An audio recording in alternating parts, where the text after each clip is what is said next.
সকলোকে নমস্কাৰ।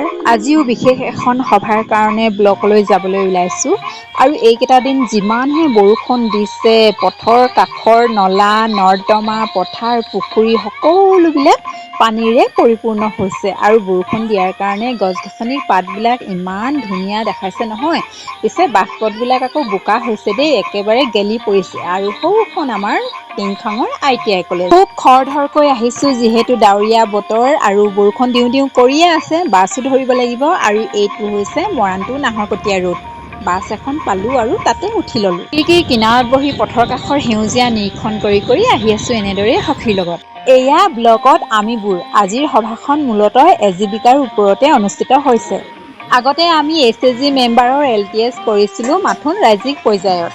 এতিয়া আমি LTS কৰিব লাগিব যিসকল সদস্য লাখপতি হোৱাৰ সম্ভাৱনা আছে, অৰ্থাৎ NRLMৰ অন্তৰ্গত বা ৰাষ্ট্ৰীয় পৰ্যায়ত। সভাখনি অন্ত পৰিল। খুব খৰধৰকৈ ওলাই আহিছোঁ যিহেতু বৰষুণৰ বতৰ আৰু ছাতি মেলিবলৈ হ'লেই। আহি থাকোঁতে বাটতে এয়া নামঘৰ দেখিলোঁ, মনটো খুব ভাল লাগিল। ভগৱানতকৈ আপোন আমাৰ আৰু কোন হ'ব পাৰে নহয়নে? ৰীণা বাইদেৱে বাটতে ফুলৰ ডাল ল'লে আৰু আমি আটাইকেইজনী আহি টাউনৰ হোটেল এখনত সোমালোহি আৰু লগে ভাগে এয়া ডাৱৰীয়া বতৰত লুচি ভাজি একেলগে খালোঁ আৰু ভিডিঅ'টি আজিলৈ ইমানেই। সকলোৱে কুশলে থাকক। Bye bye.